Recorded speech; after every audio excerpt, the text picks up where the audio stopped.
La la la hi. La la la hi. La la la. Il me semble. Et voilà, vous youdelez très très bien, monsieur. Merci. Jour de grève, mobilisation contre la réforme des retraites, la 9e. Doit-on souhaiter la bienvenue aux téléspectateurs de Télématin? Je sais pas. Mais oui, soyez les bienvenus. Ah oui.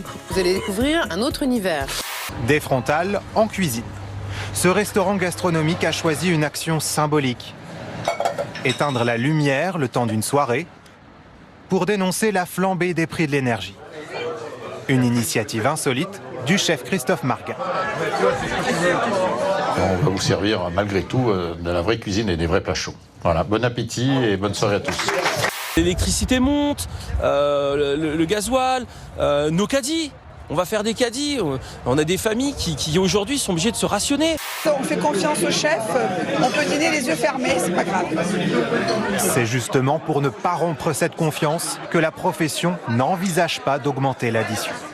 Impensable de répercuter la hausse du coût de l'électricité sur le client. Comment vous estimez qu'on peut se sortir de cette crise aujourd'hui? Il faut renverser le gouvernement. Ouais. On voit bien qu'ils sont tous solidaires. Ils sont tous à la bonne gamelle, comme on dit. Hein. Ils profitent de tout. Renverser ce gouvernement et puis repartir sur de bonnes bases. D'après le journal, à son arrivée en mai 2022, déjà, la Première ministre s'en était plainte. « Je suis à la tête d'un gouvernement à moitié composé de débiles ». Voilà ce que leur a dit. Bon, depuis, Elisabeth Borne a démenti. On tenait à vous remercier, ça a été vraiment super. Vous avez fait un excellent travail. Mille merci. Vous étiez magnifique. Mille merci. Non, on s'est pas trompé. Non. Bon, toi, tu as fait une petite erreur. Hein. Je me dis peut-être qu'il y aura une épiphanie.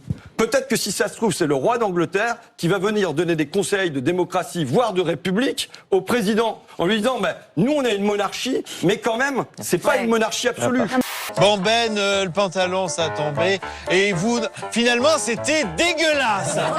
Vraiment, c'était minable. Évidemment, les photos que je vous montre sont absolument fausses et truquées. Mais ce ne sont pas des... Voilà, il a mis un peu l'ambiance dans les cortèges.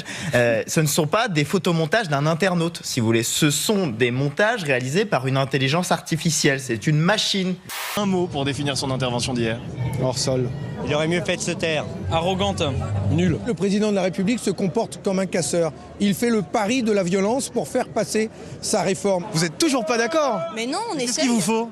Il faudrait qu'on nous écoute. Voilà. Parce que moi, hier à midi, j'avais pas très envie d'écouter, puisque je me sens pas écoutée. Vous connaissez ChatGPT, la version image, c'est Midjourney. J'ai testé ce matin, vous dites Imagine, et après vous mettez ce que vous voulez. Imaginez Emmanuel Macron en train de ramasser les poubelles, et bien hop, il vous met Emmanuel Macron en train de ramasser les poubelles.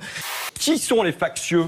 Est-ce que c'est nous ou qui est-ce qui se défie? Les factions et les factieux évoqués par le président de la République. On nous dit, c'est quoi la France pour lui? C'est un joujou qui peut casser. Je vais faire réagir Clément Beaune à ce que vous dites. Le sentiment, je vous le dis, oui, d'une espèce de monarchie absolue où tous les pouvoirs sont aujourd'hui entre les mains d'un seul homme. Les Français font...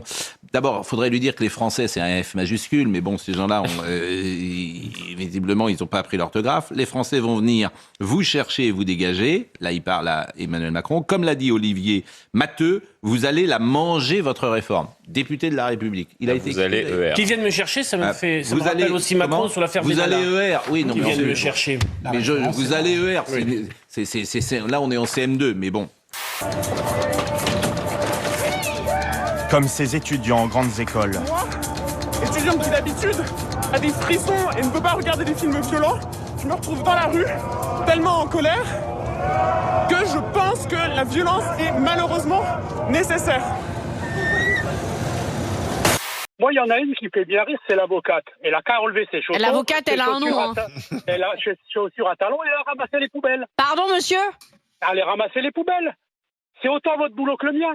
Et c'est autant mon... Non mais attendez, comment ça c'est autant mon boulot que le vôtre? C'est les militaires. Vous êtes avocat, je suis militaire. Le militaire, son rôle, c'est pas d'aller ramasser les poubelles. L'avocat non plus.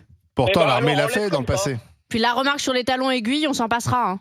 Pardon? C'était une vraie question. Voulez-vous coucher avec moi ce soir? Il faut que j'appelle ma femme. Il y a un moment, voilà.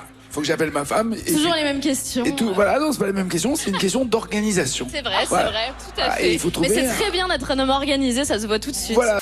Il s'agit de l'invention du jour, c'est une nouvelle intelligence artificielle appelée Cupidbot qui pointe le bout de son nez. Cette intelligence artificielle permet d'interagir avec les utilisatrices sur des applications de rencontres en sélectionnant les profils compatibles et en ayant des conversations à votre place. Ça, c'est génial. Grâce à elle, fini les prises de tête pour trouver la bonne disquette de drague en quelques messages. Elle a pour but de charmer votre cible et d'organiser un rendez-vous avec elle. Je rappelle que je pourrais être votre père. Alors, allons-y. Ah, mais vous ne l'êtes pas, justement. Non. C'est vrai. Mais il y a une espèce de barrière, si vous voulez. Ah, c'est bien. Ah, le sugar daddy, ah là là. Avoir Nagui comme sugar daddy, quel rêve, quoi. Cependant, la question éthique de la transparence vis-à-vis de l'utilisation des chatbots est soulevée, les femmes n'étant pas informées qu'elles discutent avec un robot. Au moment où mon cancer du sein a démarré, et dans mon refuge de rêve où vous êtes, tout est apaisé et tout va bien. Non, oh merde. Allez. Zip, je loupe le ballon. Je crois que t'as voulu shooter le gazon. Moi-même, je rigole, tellement c'est nul. Oh là là. J'ai même, par gentillesse, je vous ai tellement demandé qu'on devienne potes que vous avez accepté de me faire jouer dans Léo Mattei. C'est-à-dire ?